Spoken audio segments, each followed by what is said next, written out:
Welcome to the Bad Roman Podcast. On this show, we talk with veterans, community leaders, Christians and non-Christians as we explore the entanglement of Christians with the state. The Bad Roman Project was created out of the firm belief that as Christians, we are called to follow Christ, not the state. Here is your host, Craig Harguess.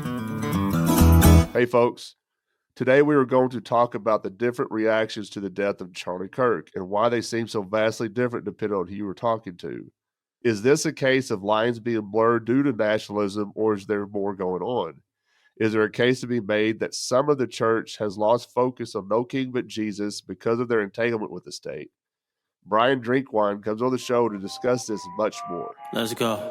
Yeah. Left, right, left, right, left. We got our marching orders, man. Left, right, left, right. We'd rather serve God than serve Caesar, you feel me?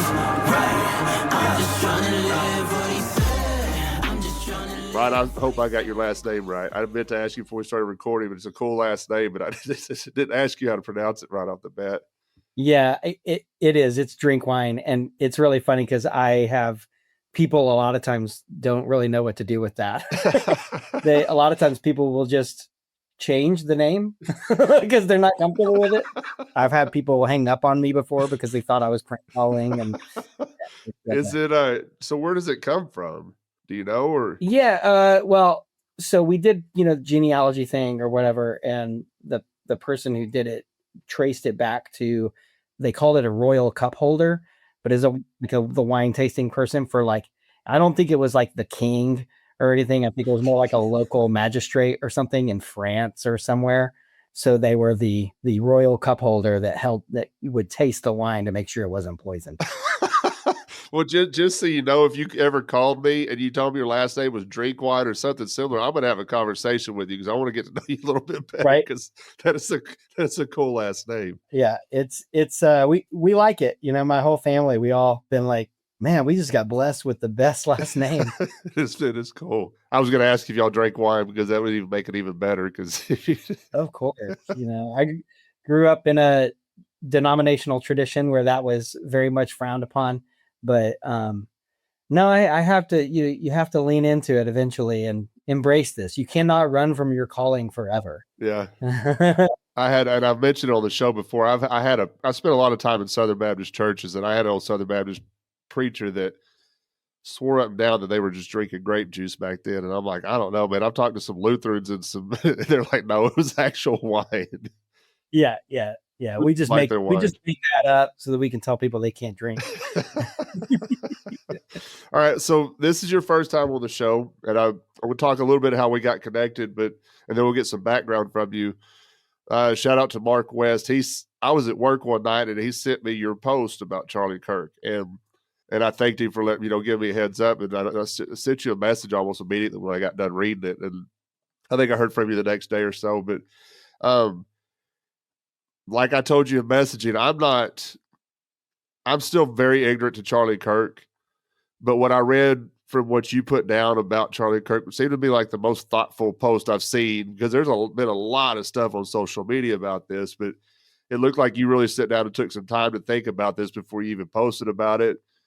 And when I read it, I was like, I want to see if I can get him on the show to talk about this, because everybody's talking about it right now.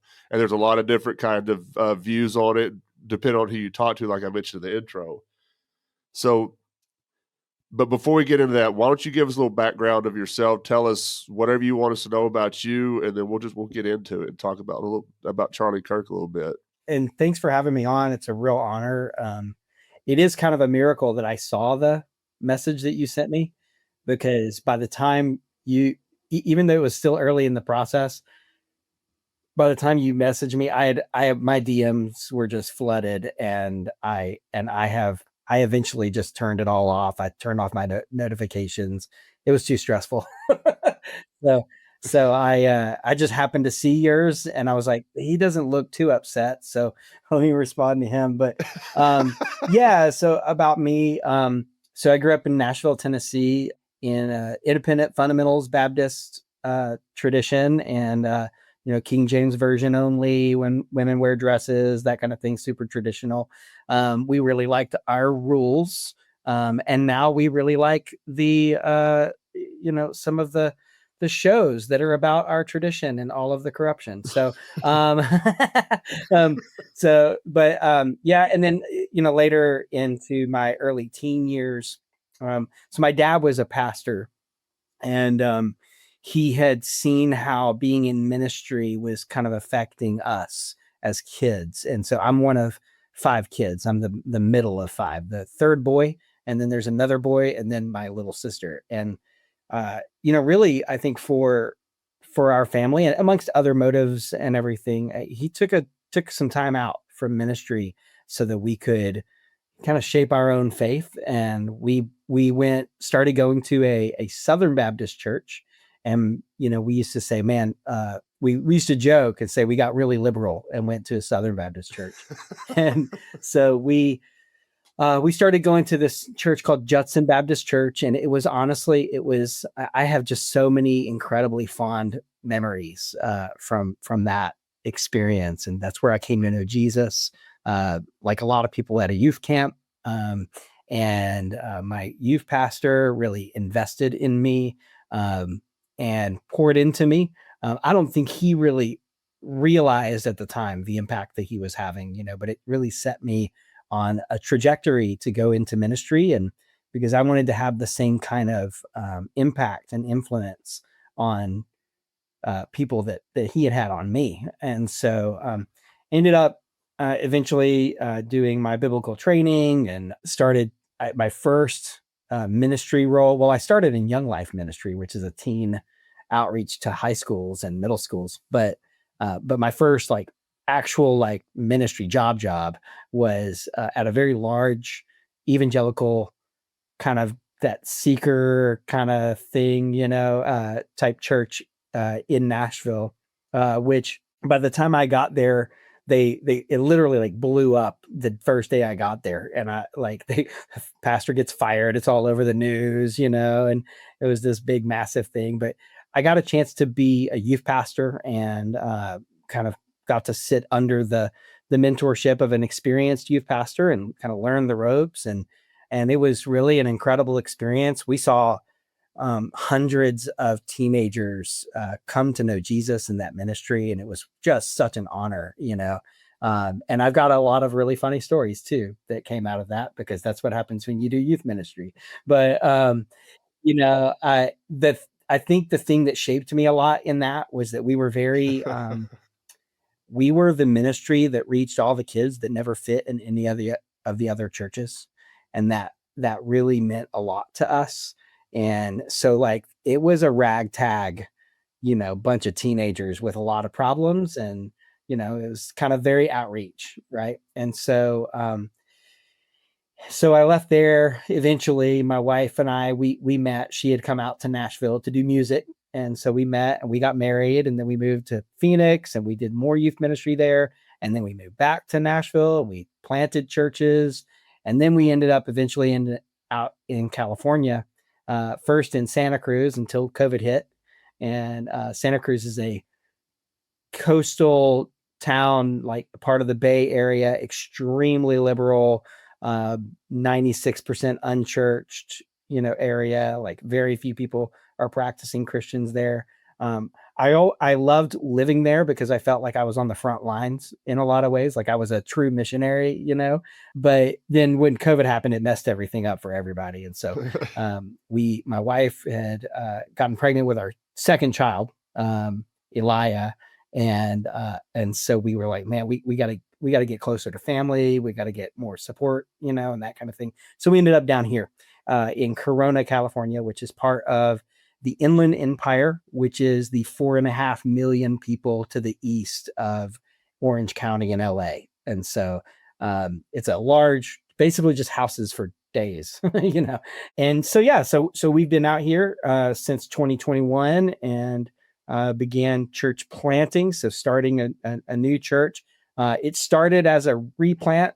There was a little church that had kind of died, during COVID and everything. And they wanted some to be revived. And I got there and realized this isn't going to work. So we ended up having to actually fold that and started to try to do that try to start a new thing and spend a couple of years kind of cultivating. And now we're finally at the point where we're in what we call our pre-launch phase, where we're doing monthly preview services, for the community to be able to experience the church. And then the goal is to launch the church, or I don't know, whatever word you want to use, but to go public after the new year. And so that's where we're at. And in terms of our lives, and got two beautiful girls. One is 4 and one is 8, about to be 9. And they are like, just, they've got my heart, and my wife is just, she's awesome. She is a bold firecracker kind of a wife that does not fit the pastor's wife mold at all. And she is a therapist. She runs a counseling center for teenagers that they kind of get the kids that the schools can't handle because their lives are just so challenging and everything. And so it's a high stress, kind of environment, because you get a lot of kids that are having very, very dark thoughts, and a lot of kids with significant identity issues and stuff. And so, but it's all, as hard as it is, it's also very rewarding. And so I love getting to watch her lead, getting to watch her kind of in her element. But yeah, so that's where we're at. And that's actually the very fast version of my life and my family. Well, it sounds like y'all are doing all the good, actually. I mean, that's pretty admirable what both you guys are doing. So keep it up. I encourage you to keep going. Yeah, thank you. Hey folks, we have set up a very simple way to donate to the Bad Roman Project through spotfund.com. Just go to SpotFund and search No King But Christ. This has become necessary to continue to provide a quality podcast and keep production costs down as well. Just $5 or $10 a month will go a long way in helping us keep this project going and continue spreading the very basic message of No King But Christ. So if you like what we were doing and can find it within your budget, go to spotfund.com and search No King But Christ, and you can set up monthly donations or even donate one time. Any and all donations help more than you know. And as always, any donations above production costs will go directly to charities in Memphis, Tennessee. Thank y'all so much. Now back to the show. When you mentioned it was a miracle that you even saw my message, I could see why you would say that, because that post that you made, I think I kind of came in even late, but whenever I first saw it, because by the time I saw it, it had gotten a lot of traction. And I looked again earlier, and it's still building traction. We shared it on our Facebook page, and I let everybody know you was coming on the show to kind of talk about it a little bit, flesh it out a little bit more. And then more people started sharing it from the page too. And what I noticed, the people that were sharing it, even whether they were friends of mine on my own Facebook or just sharing from the page, but I didn't find anybody that disagreed with you. Okay, so I think you said a lot of things in this post that really resonated with folks who were thinking about what we just witnessed happen. I mean, that was gruesome. I mean, everybody's seen the video, I think, by this point. It's, yeah, like I told you, my ignorance of Charlie Kirk was like, I'd heard the name one time. And it had probably been maybe a month or two prior to his passing when I started this new job. And a guy was, and I try not to label people without knowing for sure, but yeah, I could almost assume with certainty that he would consider himself conservative, Christian, Republican, whatever. Sure. And he's the one that mentioned Charlie Kirk to me. But the only thing, he just brought the name up, saying he goes debating college kids and stuff. And my first thought went to Ben Shapiro, and I don't really care for Ben Shapiro. So I was like, I'm not interested in watching somebody debate college kids. It just doesn't do anything for me. So I never bothered to look into him. Yeah. Then the man was killed. We got a little radio there by the press that I run, and it came across the radio, Memphis radio, saying that he'd been killed. I'm thinking, man, I know that name. I've heard that name somewhere before. Well, the guy, I put two together. The guy came back around. I think he'd been in the office, and he came back around, and I said, man, you talked about Charlie Kirk before? He goes, yeah. I said, they just came on the radio and said he got killed. Or no, he got shot. We didn't know if he was dead yet at the time. And so he got on his phone immediately, right? And then everybody started talking about it at work. And even after his death, I didn't jump into Charlie Kirk videos and learn more about Charlie Kirk. I was trying to stay away from social media because that video was everywhere. Yeah. You know, even my producer, she told me, she goes, I didn't know. She goes, I was on TikTok and they showed the video. I didn't know they were going to show the video like they showed the video. It caught her off guard, you know. And when it was something like this, and this was very tragic, something like this happens, though, I try to do my best to take a step back, kind of let the dust settle a little bit, see what, you know, let people, but, you know, almost immediately people are there throwing out their conspiracy theories. And I've got my own thoughts on this. Some of it seems very strange to me. So I take a step back and give it a couple of days, but it's still ramping up. People are still talking about it. And then people started sending me Charlie Kirk videos. Right. Because they know how I am about Christian nationalism and stuff like that. And then somebody tagged me in a video, and I'm like, and there's some things that I agree with that Charlie Kirk said. There's some things that he said that I disagree with. And I said that to one guy, and it was about just the way Charlie Kirk was. And this guy that he was debating in the crowd, I was kind of rooting for the guy in the crowd because he seemed to be getting the right direction. You know, he just didn't take it far enough. But they were talking about like nations in the Bible, and I told the guy that tagged me, and I said he's using that word nations wrong in the Bible. It's not a nation state that the Bible is talking about. The Bible doesn't endorse nation states. And yeah. Then the dude called me arrogant for saying that. I'm like, all I said is I disagree with him, man. I don't want him dead. I just disagreed with what he had to say to this, you know, to this kid in the crowd. But it was just stuff like that. So everybody's heated. That's why you got to. To me, it's best to take a step back, let the dust settle, and we'll try and figure this out a little bit later. Yeah. We don't have to get into it if you don't want to, but I don't know how you felt about Charlie Kirk or what, but judging by your post, you're kind of fond of him, but you disagreed with him some too as well.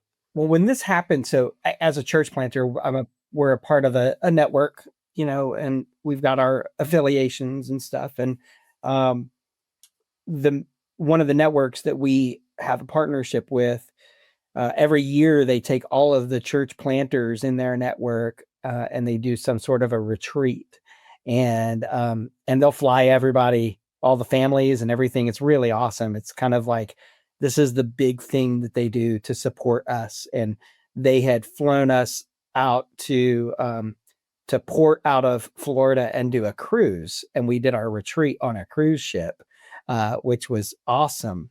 And so when this tragedy struck, I was out over the Atlantic. You know, my phone could receive, sometimes it would receive alerts, being on the Wi-Fi network on the cruise, but I couldn't reply back. And so, so I got an alert about this, and myself and some other pastors, you know, church planting pastors, we found out about it. And so we started talking about it, and, yeah. And I just, you know, my first thought was just a gut punch, just it was like my heart just sunk, you know, when I heard the news. And part of that is because I have a good friend of mine that works for Turning Point. So my first thought was him. Uh-huh. And I wanted to reach out, but I couldn't because I was, you know, I couldn't send messages. So I got back the Saturday after that and had very little time to turn around and address our church the next day, which was our first, you know, as a church plant, before you get to your public launch, you do what are called preview services. And so our first preview service was that Sunday right after. And so I didn't feel prepared to bring any remarks or anything. I chose to, you know, sometimes the best thing to do is sit on something and let God, you know, do what God needs to do and let it simmer, you know, and try to crock pot this thing and not microwave a response. Yeah. And so I chose not to address it then. It was really ironic because after that, I started seeing these viral videos of people, you know, saying I walked out of church because they didn't, you know, address the Charlie Kirk, you know, shooting. And I'm going, oh man, that's so sad. We didn't have that problem in our church. However, what we did have was, while I was out over the Atlantic and this whole thing had taken place, we have a group chat for our a lot of our, you know, team for the church, and we have a ton of people on there. And it's like 3/4 of the church because right now it's the stage that we're in. Like, if you're part of our church, we're getting you serving. so I'm seeing this, and I saw them, they're all responding. And, a lot of people are saying, hey, like, this was a tragedy. He was, people are talking about the impact that he's made and all of these things. And is very, very much honoring him. But then I noticed, as a couple of people left, they just left our group chat. And then when it came to Sunday, when I came, they weren't there. And my heart just began to break, because I realized not everybody has the same perspective, on Charlie Kirk. And, some people have been really positively impacted, and other people have a very negative perception of him. And whether those negative perceptions are justified or not, we get our perspectives, partly because we already have a certain worldview that we bring to the table. And so we look at things through a certain lens, and everybody has their own life experiences. If they're followers of Jesus, they have their own denominational background or whatever that may be, and we're at different places in our spiritual maturity. And so, really, what I did, that post was not a post. The following Sunday, the next Sunday, so this whole week after that, I spent preparing a message to bring to our people, to try to bring them back together, because I was seeing how this was fracturing us. And now most people are fine, but there's just this few people, and my heart breaks for those few people that felt very hurt, in this. And I'm not going to sit here and accuse them of, well, they're just spiritually immature, or they're just, fill in the blank. Right. I want to look at them and say, no, we love you. We care about you. I want to listen. I want to hear from you, hear about your experience.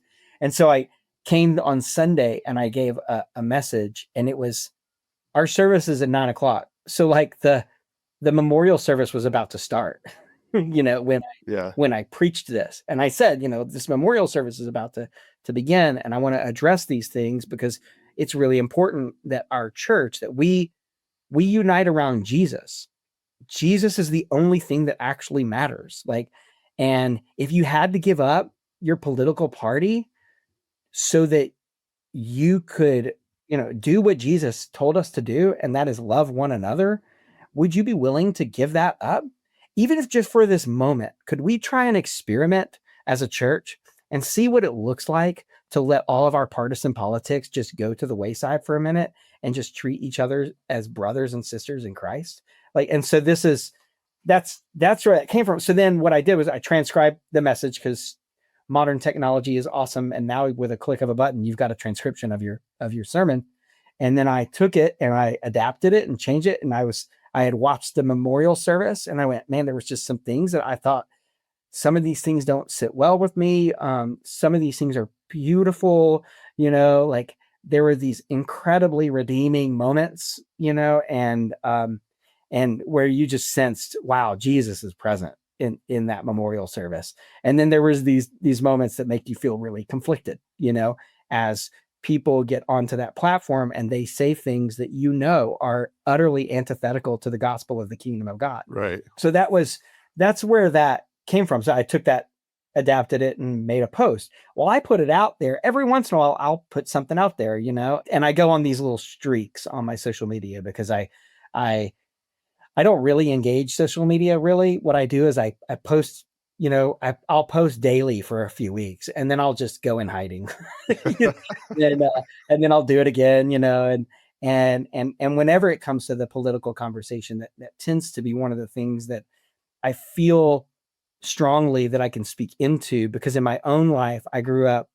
my dad was a, Rush Limbaugh listener every day, and we were proud Republicans, and I was, I'd always voted Republican in every election, and I didn't just vote. I had the bumper stickers and the t-shirts and the, and all the things. And, I would do anything to kind of like fight for my party.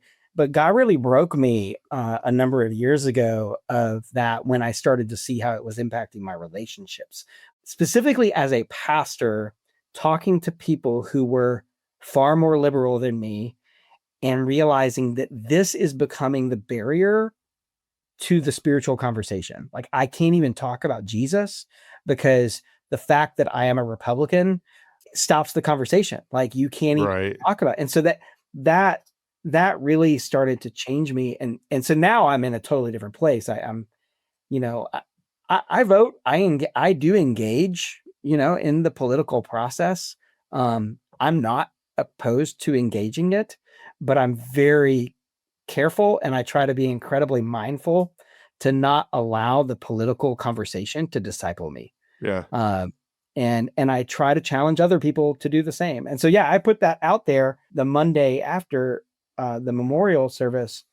And I thought, you know, my friends will probably engage me in conversation. I never in a million years thought it would do what it's done. And I have received hundreds upon hundreds upon hundreds of direct messages.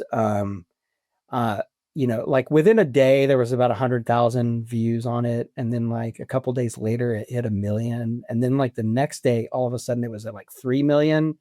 And the Thursday after, that's when I went, oh gosh, I got to stop it. I was like having a panic attack because my phone I set my phone down and it's literally just gone buzz, buzz, buzz, buzz, buzz, buzz, buzz, buzz. And I would pull it up and it would say 397 notifications from Facebook, you know? And I was like, I just had my phone in my hand 10 minutes ago. Like what in the world, you know? It was just craziness. And just for my own psychological well-being, I had to just turn it all off. And I eventually just stopped engaging with people. Yeah. So because I just, you know, you just can't keep up with it. And so now I think now it's somewhere in 8-10 million views or something crazy. And it's just taken a life of its own now. But then in addition to that, I think one of the things I started doing follow-up posts afterwards because all of a sudden I've got like 10,000 more followers, you know, and I'm like, I don't even know most of these people, but I'm reading comments and getting messages from people that are just so heartbreaking. And an incredible amount of people who are telling me these stories about how, you know, they've been in the church and they haven't liked, you know, this kind of enmeshment between the political conversation and the faith conversation. And so they raise questions about this. And I'm talking to people and they're going, yeah, I got kicked out of my church, or, you know, they shouted me down, or they completely dismissed me, or, you know, they told me I just needed to go somewhere else. And hundreds of these like that are dropping into my DMs, and I'm going, oh my gosh, like, what do I do? And so I spoke to a friend of mine and he just really encouraged me. You need to steward this moment right now.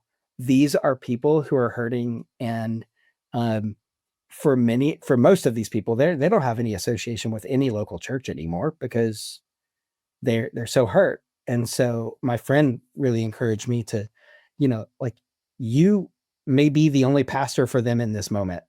And so you need to do what you can to continue this conversation. And so I'm just doing follow-up posts right now and then continuing to engage people that are, you know, willing to engage in good faith and have that conversation.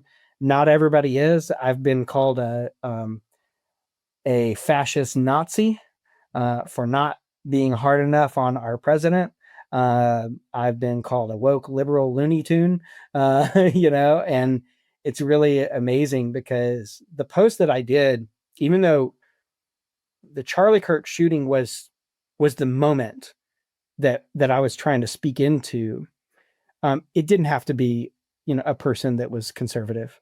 It could have been somebody that was more liberal. You know, I was really not addressing that. I was addressing, as followers of Jesus, right, where is our allegiance? You know, the word for faith, pistis in Greek, is loyalty, allegiance. You know, it's our fealty.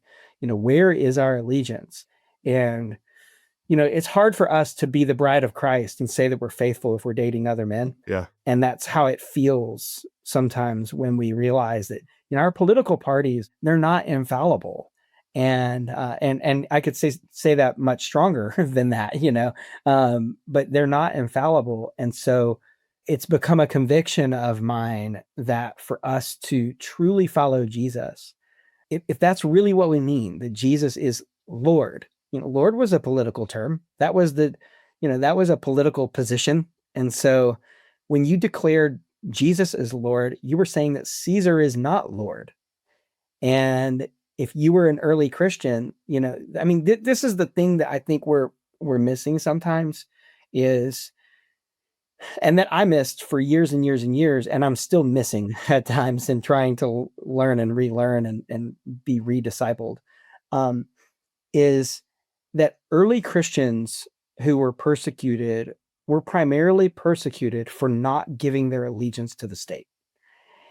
And Jesus went to the cross, to this brutal death, because he was being declared king, which was a threat to Caesar and a threat to the Roman, establishment.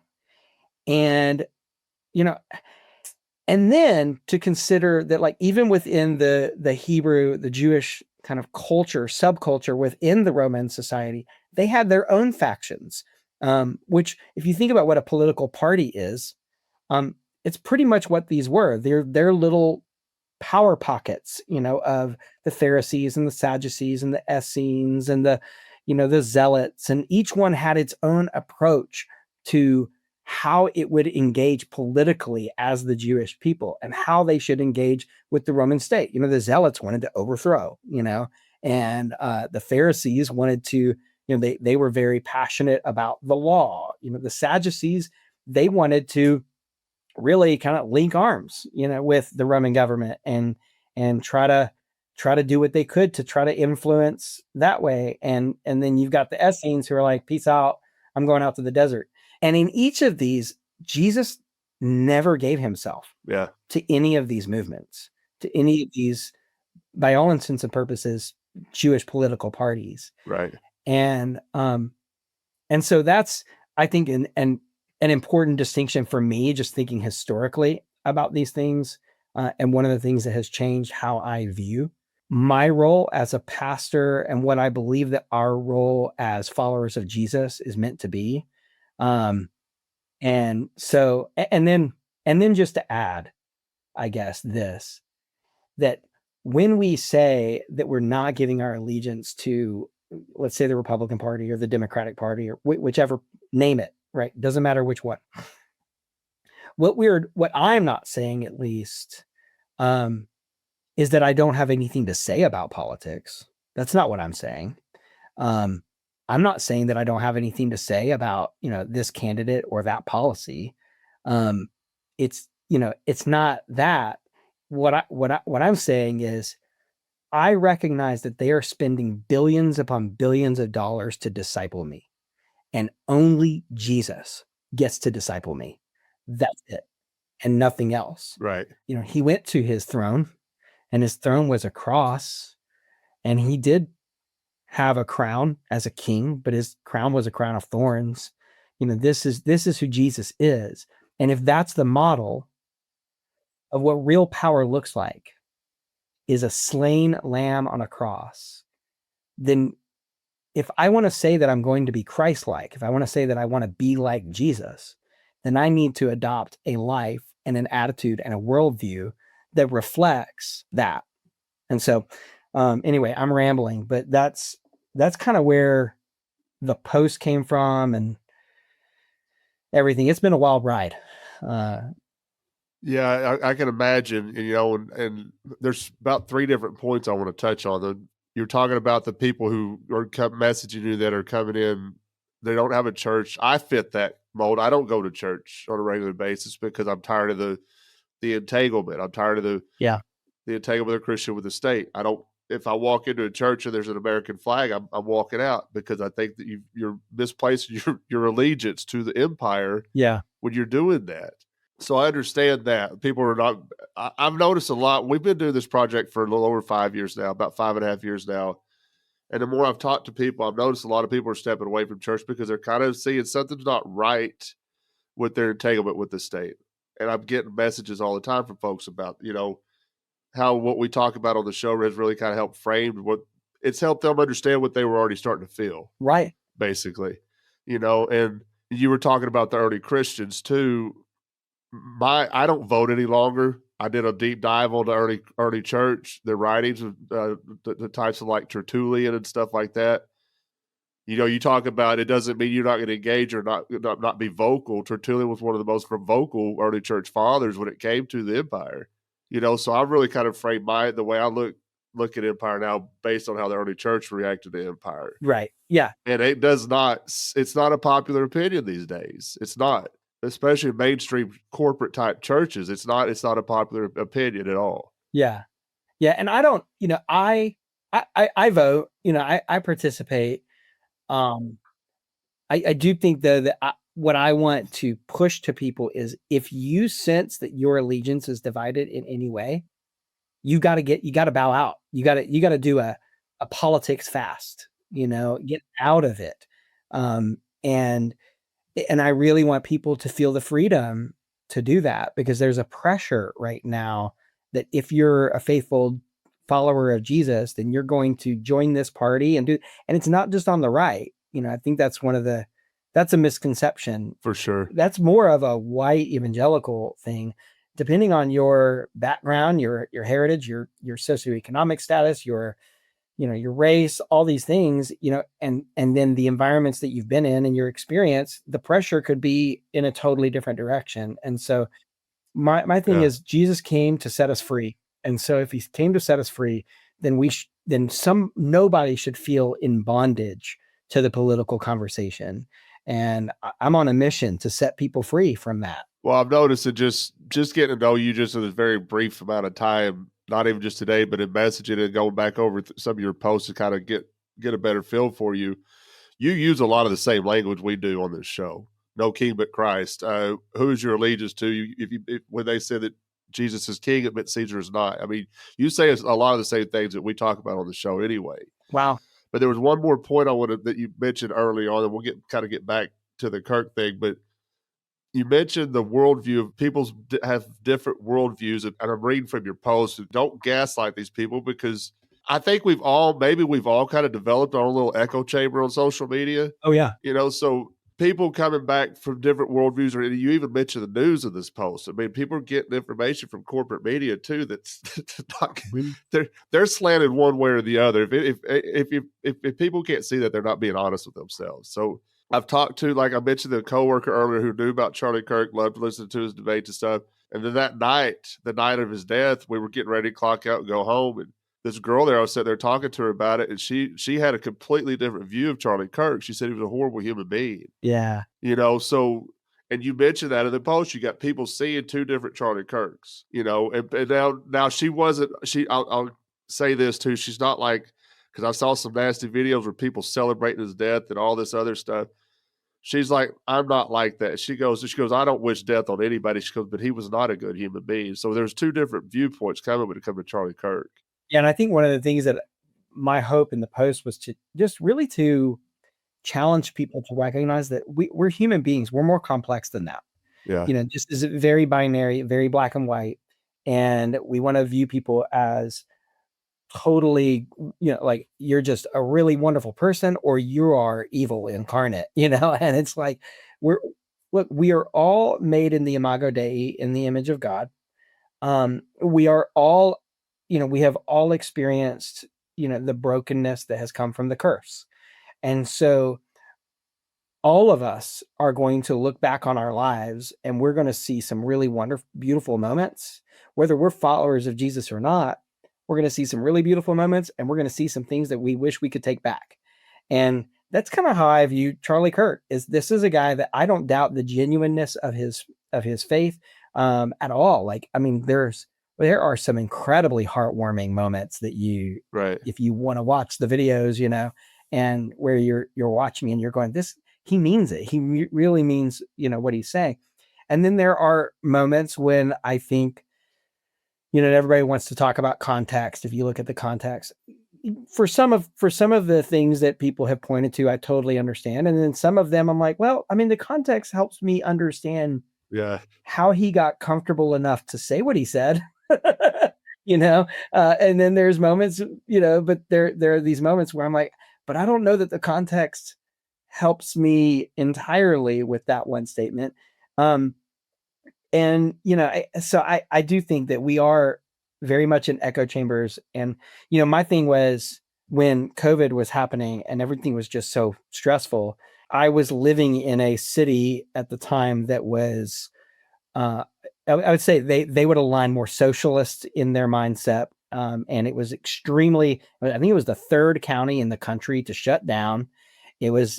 People were almost militant about it. And I know that you had pockets of that everywhere, but in the town where I was at, it was extreme. And it was a beach town and people are pulling people off the beaches and, giving people citations and stuff for surfing. And, and I'm like, what are they going to give COVID to the whales? I don't get, but, and I come from that. And then I end up moving to Southern California where I'm at now. And, California is a very liberal state, but where I'm at is, I wouldn't say conservative is not the word. But there's a lot more loyalty to our current president than the last one. Let's just put it that way. Right. Sounds like you just described Memphis. Because Memphis kind of went the same way during COVID, and then I moved out of the Memphis area, like Shelby County, on purpose because of what was going on with it. Because they were losing their minds in Memphis, where they were being really crazy about it too. But yeah. And it wasn't like I understood same thing, I kind of viewed that one the same way that I do this situation. Is it's more complex, and we should recognize the complexities, and not gaslight each other. But when that happened, that's the first time that I just stopped watching the news. Yeah. Straight up just said, you know what, I'm going to stop watching the news at all. That was a good idea. Yeah. And then so I will stop watching the news. I start investing more time in my life with Jesus and in the scriptures. And I'm a total nerd. So you give me a Bible and, some commentaries, and give me my, lexicons for Greek and Hebrew. And and give me a bourbon right next to it. And I'm a happy man. And so I spent an incredible amount of time, through the scriptures. And I think that's where my theological transformation began, really. I mean, it began earlier than that, but that's where it, I guess, accelerated, because that's when I started going through scriptures and rereading things, retranslating things, and, asking questions about scripture. And I'm going, wait, that doesn't mean what I always thought it meant, because I came from my own tradition. Right. And, you're taught the things that you're taught by your pastors. And I think they mean well because they were taught too, and right. But for me, it's always been because of the tradition that I came out of. There are plenty of reasons that people can knock on it, but it gave me a very high value for the Bible as God's word. And I've carried that in to my adult life and into my ministry, that I have no desire to continue to perpetuate any perspective that I feel like is in question. I have no desire to not entertain other people's skepticism. When I'm reading scripture, my only question is, well, what did it actually mean? And let me find that. Right. And so one of the things that I learned, because growing up in a more legalistic fundamentalist background, is fundamentalism is not a right or a left thing. Fundamentalism is a posture of the heart. And you can be an incredibly fundamentalist liberal or an incredibly fundamentalist conservative. And what really matters is that we come to the scriptures with a posture of humility and not inflexibility. We want to grow. Like if you're the same person that you were 10 years ago, right, that's a problem. You want to grow. And so I don't want to just be entirely rigid about my theology. And, unfortunately, as a pastor, that means that when you change, even on some pretty open-handed issues, a lot of people leave your church, Right. Well, and I totally understand all that too, because, and I've talked about it on the show a number of times, but if you'd have known me 10 years ago, you wouldn't recognize me at all. I mean, I was neoconservative, I was that guy. Okay. Like, I was all about the support, all that stuff. Yeah. And then Donald Trump broke me, and I was like, I can't vote for this guy. So I went voted way third party in 2016 for Darrell Castle. He was a Christian. He was talking about the Constitution. I was studying the Constitution at the time, and last time I ever voted, first time I ever voted, I think that I didn't feel horrible about it. And so, yeah. But Donald Trump broke me, so I went way third party. Then I started studying more like libertarian type philosophy and stuff. And sure, then I just walked away from it all because I started seeing how my faith and like Christian anarchy kind of meshed together, because that's the way they behaved back then. I mean, if you take the writings of the early church seriously, you can see it in them. But I think you're absolutely right too, because, and one thing I've discovered along the way with this project is people ask me what my view on something. I used to be like, this is how you should do it. Do it this way. Right. Now I'm more like, this is how I do it. Because I started recognizing that people aren't in the same spot that I'm at right now. Whether they're how far they've grown in their faith, where they are at politics, where they are at home, whatever. We're two different perspectives. So when I started saying, this is how I handle this situation, I walked away from politics. I still am very vocal about it, because I think we should be vocal about it, but I don't support it. So that's where I'm at with it. So, and I think that's so important. And I try to stress it all the time on the show, to give people some grace and understand that they're not in the same spot you are. Yeah. You've got to let people come to this on their own, because if you start trying to force your opinion on people, they're not going to get it. And once they get it on their own, it means so much more to them. No, you're completely right. And I think, it wasn't until recent that I really recognized that the political parties are really religions, and that wasn't something that I really. They're cults. Yeah. You can make that argument, I mean, consider what a religion is, Yeah.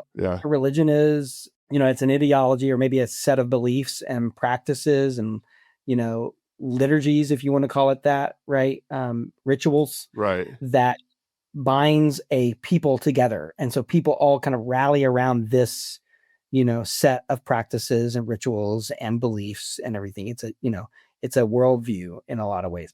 Well, I mean, as a follower of Jesus, we have the Bible, and there's our text, but as, if I'm a constitutional conservative, then the Constitution is my text, right. and we have our heroes and villains. We have our clear practices. I mean, as if you're a Republican, voting is that's why, the liberals keep losing elections, because voting is not considered a sacred ritual for them, but it is for the right. And so,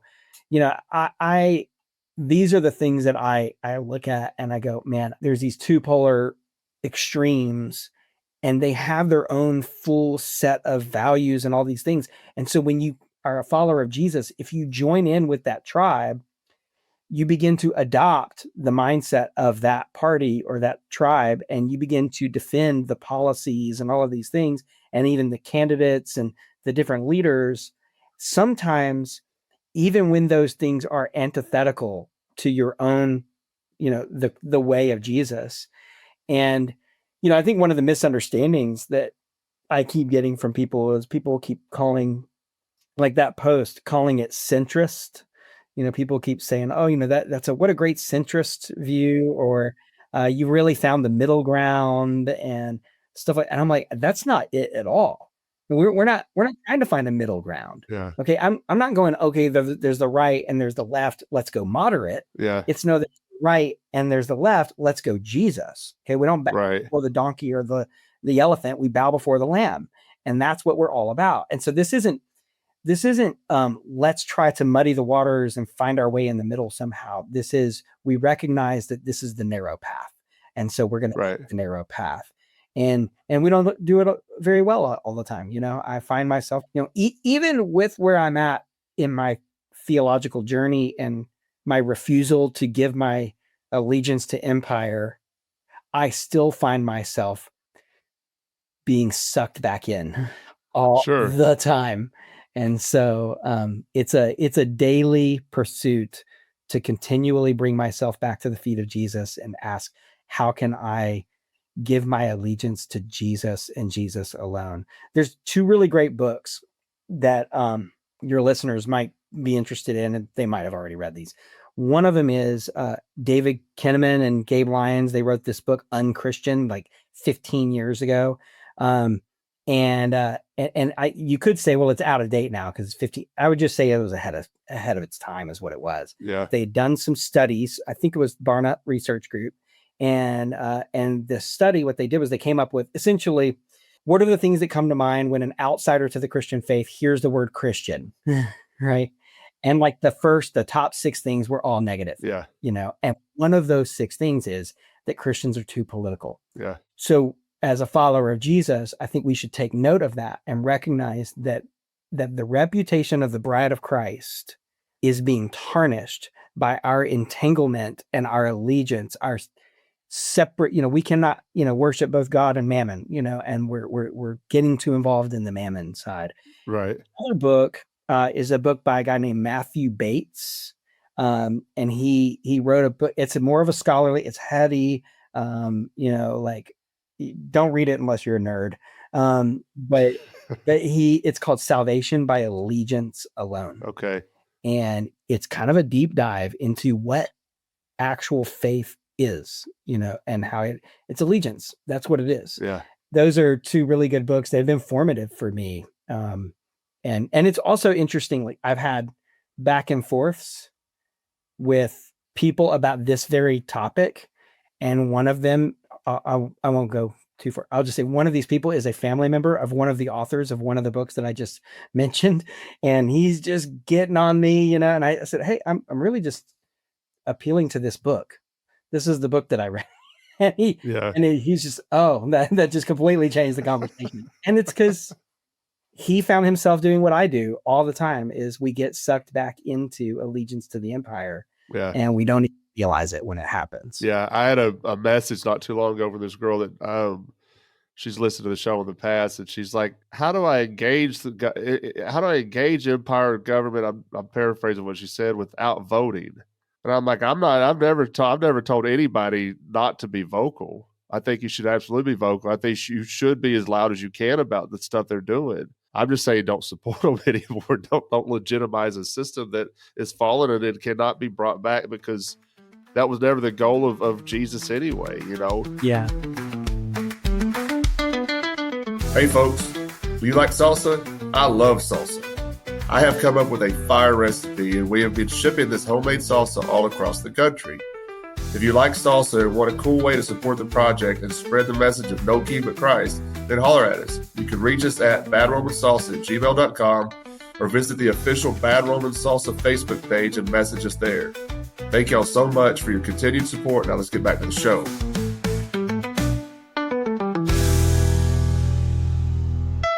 We've got maybe 5 or 10 minutes left. I want to kind of touch on something that you said in the post. Sure.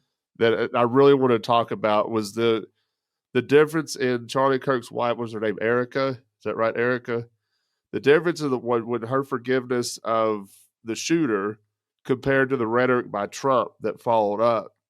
And this is when I read that part, and when I read this post, I didn't see anything centrist about it. It looked like you were trying to point people back to Jesus, and that's just, let's clear the air on that one. But the difference in what she said and what, like, I think you pointed out that the way she was behaving was like how Jesus would want us to behave.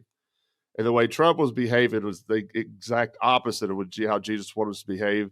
And what struck me is you said, like, there's 80,000 people in the stadium and they cheered for both.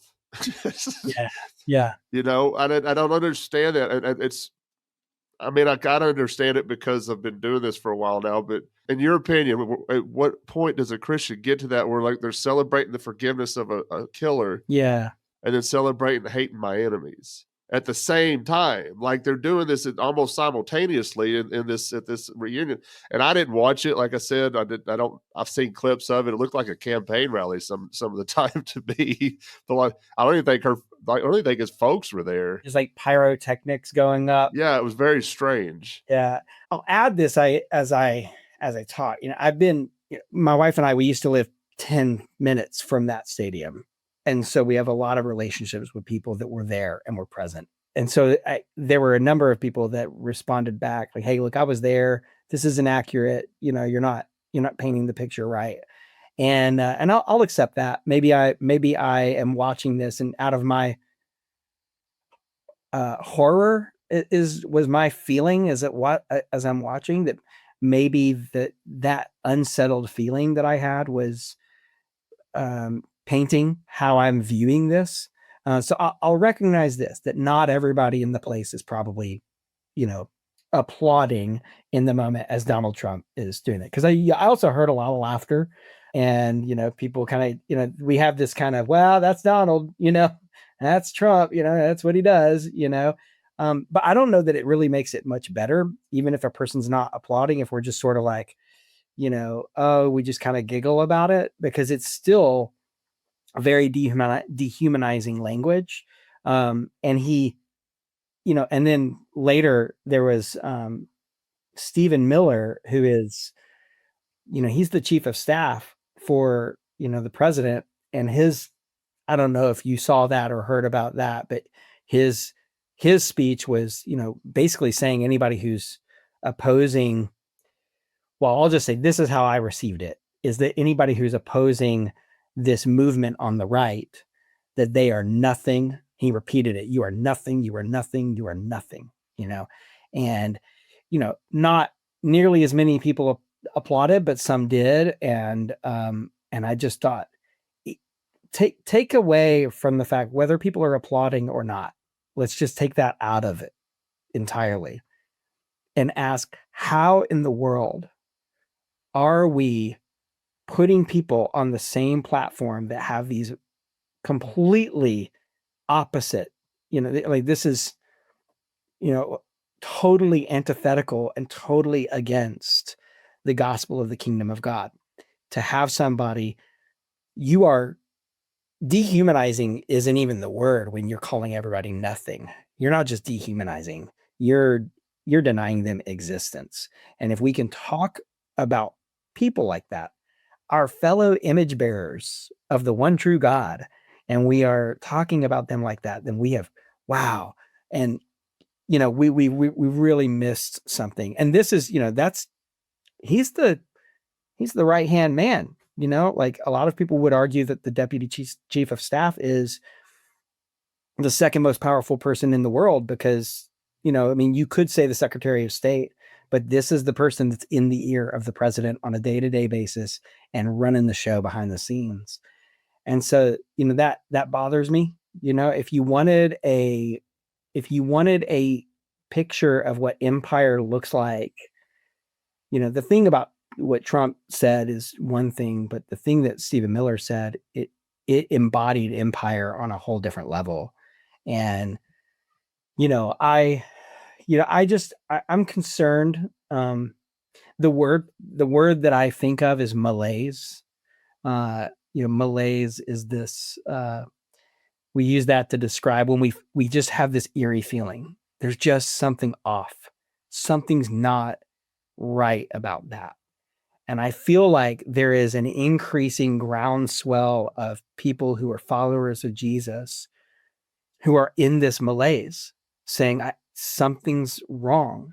And I don't, I wrote the post that I wrote really for my own people. I didn't write it for everybody else. But the fact that it did resonate to me just went, wow, I think a lot of people are sensing that malaise. They're sensing that something's wrong. And I think your podcast, and I haven't listened to all of them, so I'm going to hedge my bets. Maybe you're a heretic in one of them. I've been called a heretic more than once. I'm sure. I'm stunned at the things that I've been called in the last week. So, and that's one of them. But I think your podcast, and there's other ones as well.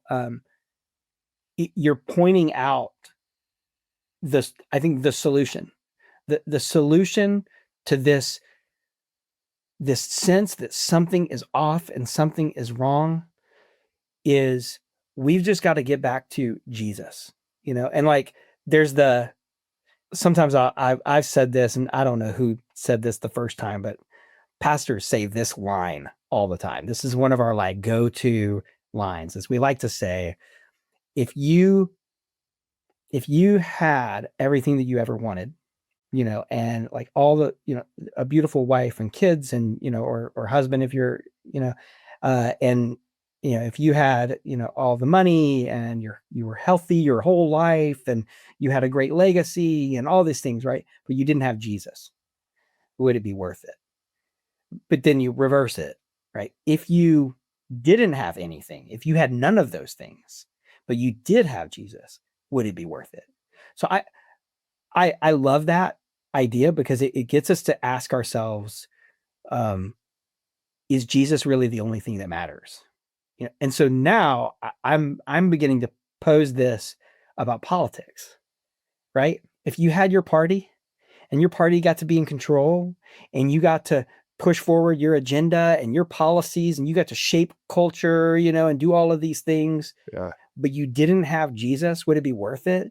And then the reverse, if you had no party and you had no power and you had no ability to shape culture or do any of those things, but you did have Jesus, would it be worth it? And I believe that the answer is absolutely resoundingly yes, because ultimately he does sit on the throne. Right. He is already he's already king. And so it's got to be, when we say Jesus plus nothing equals everything, well, it should probably apply to our politics as well. It should. And it should. And I'm glad to hear you. I love that, by the way, but I'm glad that we came across each other because I've enjoyed reading some of your posts. And like I said earlier, you and I, you say a lot of things that we say on this show as well too. So I wasn't hearing anything new from you, but it was cool to hear somebody else say it because, like I told you earlier, this is not a popular opinion. And whenever I talk about getting back to just Jesus, I tell people all the time, I've just really simplified my faith. I don't fight over doctrines. I'm not going to argue, and I think it's stupid to debate all this stuff. I said, why don't we just get back to the Sermon on the Mount and go from there? Yeah. If you get back to the Sermon on the Mount, to me, you fix everything. Yeah. I'm not saying it's easy. One of the things that you mentioned in the post too that I want to bring up before I let you go was repentance. That word is used sometimes where people don't even understand what it means anymore. I don't know if you're familiar with like the Bible Project, but I heard they'll break it down once on one of their shows. Yeah. They did a year-long thing on the Sermon on the Mount. And they did a show on repentance. And it just means to turn back around. Right. Where people use repentance in a way to, like, they're trying to save you from hellfire and all this other stuff. When it just means to, like you said in your post, return your allegiance back to Christ. And it sounds simple, but it's not always going to be simple because life happens and stuff too. But I think that's what I've done with my faith is just simplified it because I'm not the smartest person on the planet. And if I could just go by some very basic teachings of Jesus, I feel like I'm doing the best I can. I can't think of a better person to follow. Right. Myself. Yeah. Yeah. I mean, you're right on. And, metanoia, the word that we for repentance, it's a total change. Like it's a revolution of your mind, and that should change everything. Yeah. And so I think, I think too, and maybe we can land a little bit here, but the thing that's been fascinating to me about that post was it caught me so off guard that it grew like it did because I didn't think it was controversial because I'm talking to outsiders of the faith who are going, that makes a lot of sense. I would expect that if you're a follower of Jesus, that he would be the only one that would have your allegiance. That makes a lot of sense. Yeah. But when I'm talking to people who have gotten too caught up by empire, it's a very different conversation. And so, right. So I'm just stunned that it is controversial at all. 100%. Yeah. Well, it was funny to me too, whenever we did connect in Messenger and you were like, can we give it a couple weeks? This is all happening really fast. And and then I gave you some times when I'm available. And then you was like, no, let's do it Tuesday. So here we are recording on Tuesday morning before I go to work. So it was cool that. Yeah. I talked to my wife about it and she was like, look, just do it. Just go ahead and go do the podcast. And, like, I think I was more concerned about, the onslaught of messages and many of them not too nice. Right. Concerned that maybe I'm not going to be in the headspace to be able to talk out loud. Yeah.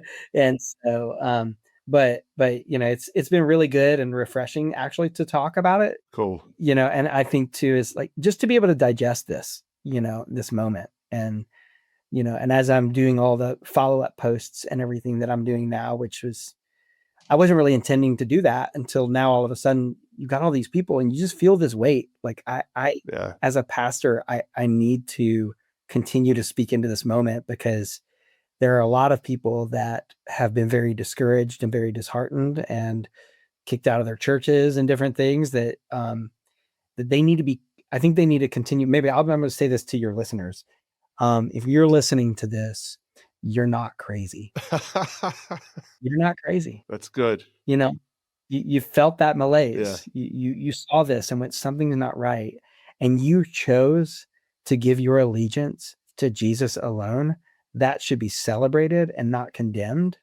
And it's the rest of us crazy people over here getting involved in politics. We're the ones that are crazy, and you're not crazy, and you may need to hear that. Yeah. And have somebody say that to you so that you can feel the freedom, because I'll just tell you, on the other side of my political allegiance, when I've given that up and just given myself fully to Jesus, it's just a better life. It's for sure. It's less stressful. I'm not worried about when I see the arguments and we're going to get bombed or this is going to happen and people have all these, and I'm not worried. If it's my time to go, it's my time to go. God's got me and I know where my allegiance is. And the way that the early church had such a transformative impact on the Roman Empire was how they willingly gave their lives. And, you imagine being a Roman centurion and you're dragging some Christian out into the streets. And as you're doing it, they're blessing you. They're praying for you. They're forgiving you. Yeah. That begins to change people. And we think we're all about pragmatism. I think we have a worship problem of pragmatism. Is it going to work? And this is why we turn to parties, because we believe that that's going to be the thing that's our ticket to get the agenda of Jesus into our culture. That's maybe a good short term. You can get a short term win out of that, get some policy passed or some law passed.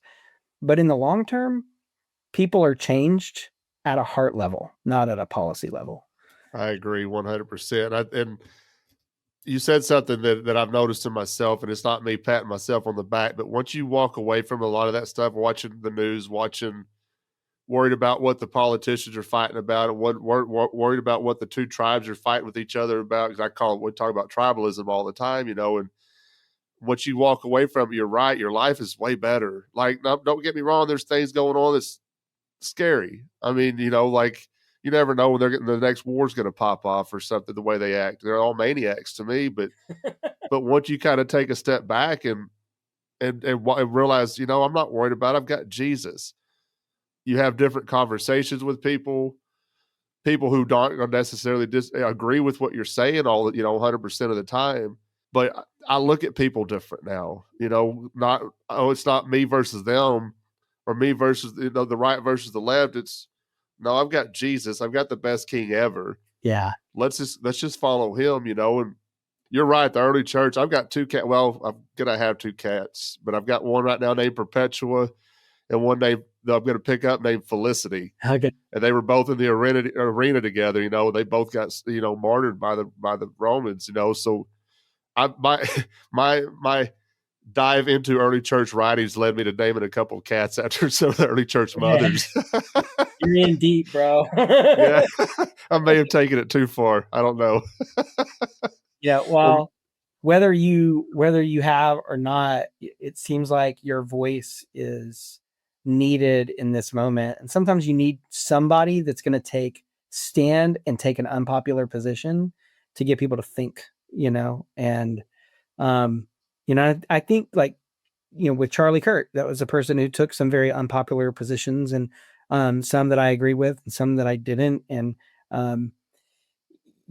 like, he just happened to be more in the hey, empire is something that we can use camp, Right. where he was at. Well, that's what I was going to ask you too. Did you think a lot of this stuff comes from like Christian nationalism, the way that people responded to it? And I don't know how you feel about nationalism, but just let's just say the entanglement of the Christian with the state. Do you think a lot of the way that people react to it is just that because they're too in bed with politics? Or I don't know too much. I mean, I know there's one clip of Charlie Kirk where he's asked, or he's kind of told that, I think somebody says, I don't agree with you. You're a Christian nationalist. And he said, oh, I take exception to that. He says, I'm not a Christian nationalist. I'm a Christian and I'm a nationalist. I saw that's the video that I got tagged in. That's Okay. the guy that I remember that video. That's the definition of a Christian nationalist. Yeah. Like there's not really a lot of separating there, so yeah, I think, without getting into, okay, what do I really think about nationalism or not, just saying, I would say there's a difference between being being patriotic and being nationalist. Yeah. You can be in a country, and have deep appreciation for all of the things that God has, bestowed on that nation. You can be very grateful. You can be a person like I understand that. Like, when I go and visit other countries, Yeah. I'm very grateful. There's a sense of patriotism for that country at times when I'm like, wow, there's some really beautiful things that God's doing here. That's okay. I understand that, but that's a different appreciating your country and appreciating the good things is different than nationalism, which I think is about allegiance. That really is about allegiance, because you can be patriotic and still have a prophetic voice. Yeah. You can say, I really appreciate my country, but I also see something that's wrong and I have to speak out about that. That can be a very patriotic thing to do, if you want to use that word. But to give yourself fully to empire, to that party or to that party, is a totally different thing. And I wouldn't even say, like, more and more I'm feeling like, does there need to be a total break? And it sounds to me like that's more where you're at. I haven't, landed there, but Right. Although there are people that apparently accused me of that. Like, after that post, they're like, oh yeah, you just want to get out of everything. I'm like, you don't know me very well. But yeah, I think definitely there's a nationalistic overtone or undertone, to a lot of the conversation right now. And I think what's really sad about that within the Christian world, specifically within the evangelical space, is, okay, whatever, you want to have whatever views you want to have, that's fine. But it tends to take this shape of shutting people down, ending the conversation, demonizing people, and then turning around and claiming that you are actually the persecuted person. You are the one who is, like, I have a pastor friend of mine that we're great sparring partners when it comes to politics, because he is all in with his political party. I won't say which one, but he is constantly just berating and how terrible and evil the other party, these people in the other party are. But then he's constantly talking about how his party is persecuted and all this kind of stuff. And I'm going, man, people on the other side are saying the same thing. Yeah, it's identity politics. And I think a lot of people, it's when you let it start shaping the way you view other people, and calling yourself a Christian, that's where the problem is. That's where I start having a problem with these people. And I'm not saying I'm going to talk down to everything, but we have Christians acting like that, then you have to explain these Christians to non-Christians. Yeah. Yeah. You know, when I say I'm a Christian, that should automatically mean my allegiance is to Christ, and that's it. I should have to explain my Republicanism or my, my Democrat or whatever, liberalism or whatever. Right. It shouldn't have to. Because that litmus test as to whether or not you're authentic to Jesus is whether or not you're this party or that party. And that shouldn't be the case.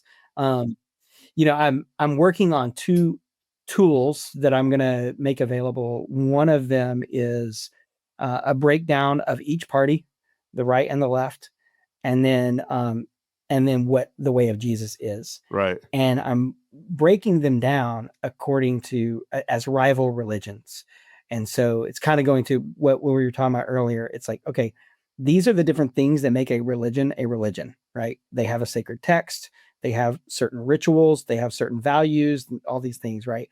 And then I'm breaking them down and then going, but look at Jesus. It's different. He's not the same. And so you just can't have a big mixture. The other tool that I am working on that I'm should be done with today or tomorrow is a simple 10-point checklist that you answer yes or no to. And it's questions about you and how you engage in politics or how others see you when it comes to politics.